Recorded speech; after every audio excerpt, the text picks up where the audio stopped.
started a conversation with them, and then eventually asked them to get in the car. And fortunately, they had the wherewithal just to turn around and run the other direction, and ran home and told their mother. Yeah, well, I think I read a headline on that, but I didn't actually hear the whole story. Yeah, so that was unsuccessful, and that was I believe it sounded like just a random stop. He saw two girls on the street, and tried to take advantage of that situation. Okay, Chris, in your opinion, what type of person becomes an offender murdering children? Yes, I think if we knew the answer to that, we could cut down on a lot of these crimes, couldn't we? Yeah, that's what I mean. That's all it comes in on. This also touches profiling victims and the suspect, and yes, it's hard to and you know what? It's hard to weed these people out, even if they do have a psych valve, and yeah. And then we've noticed from police misconduct in the service that somehow they pass the psych exams.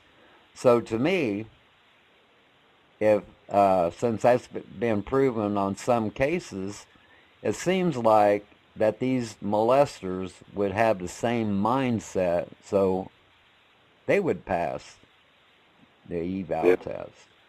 So it seems to me that somebody that is a serial molester has the same mindset as a serial killer. There's definitely some problems there. There's some mental problems there. I mean, the wiring is not quite right. I haven't had enough experience in that field to know whether or not I could determine whether somebody was more prone to do those types of crimes or not. And do you think some people can just kill one child and stop? Well, like I said, I think they have the mindset of the same mindset as a serial killer. I don't know if it's I think they definitely enjoy, being able to overpower their victim. That's why they prey on children, because children are less likely to be able to defend themselves as a young adult or an adult. Okay. And these 7 cases that I presented to you, was it a shock that some of these cases took place years ago and they've still not solved? Yeah. It. I think law enforcement does what they can. I have a lot of respect for law enforcement, but nationally, they're undermanned and underfunded. If they don't get hot leads right away, and over a certain period of time, the longer the time goes by, the further the case file gets pushed back. And with the advances in DNA, these crimes that took place many years ago, any items of evidence, do you think they should be retested? I think they should be retested every couple of years, because the advances are that quick.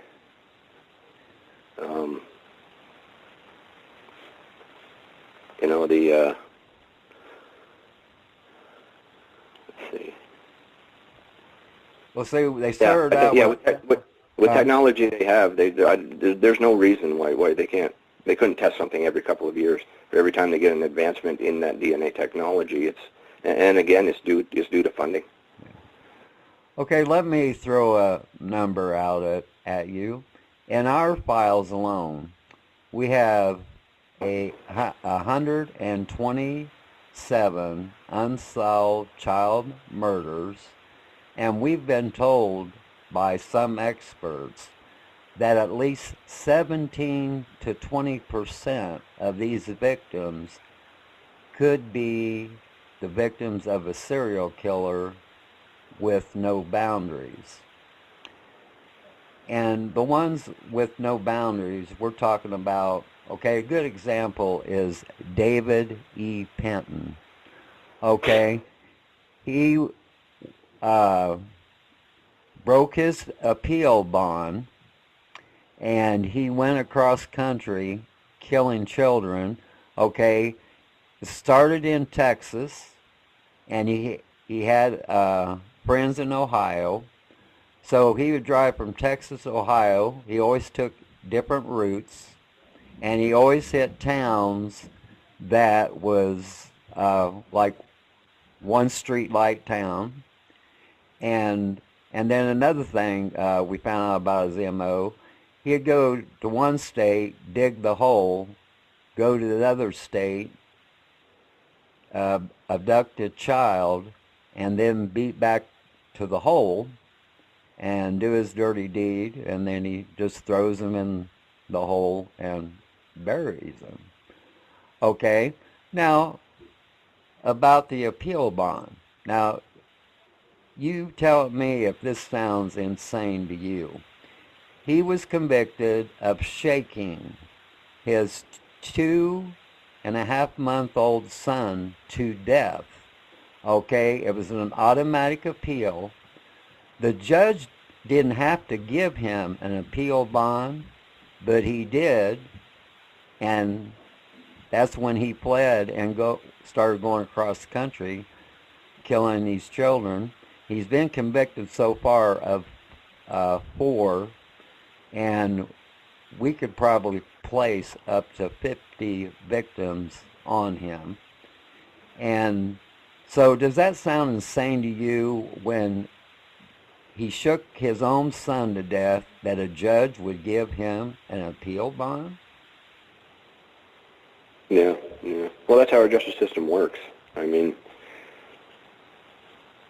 you even if an adult is murdered, a neighbor, say he murdered a neighbor, he could still get out on an appeal bond until the trial began. And that's how our justice system works. Okay. Well, thanks, Chris, for being on tonight's podcast. We will look forward to hearing from you again. That's the end of tonight's podcast. This was episode 7, part 2 in our series, Children Who Never Made It Home. I have a quote for our listeners. You only live once, but if you do it right, once is enough. Mae West. That's what she quoted at one time. Always remember, if you ever get bored, folks, and don't know what to do, take a hike deep into the woods. You might be surprised what you might find. Thanks to all of our listeners, and thanks to our special guest, Chris. My name is Mark, and good night from Plattsburgh, New York.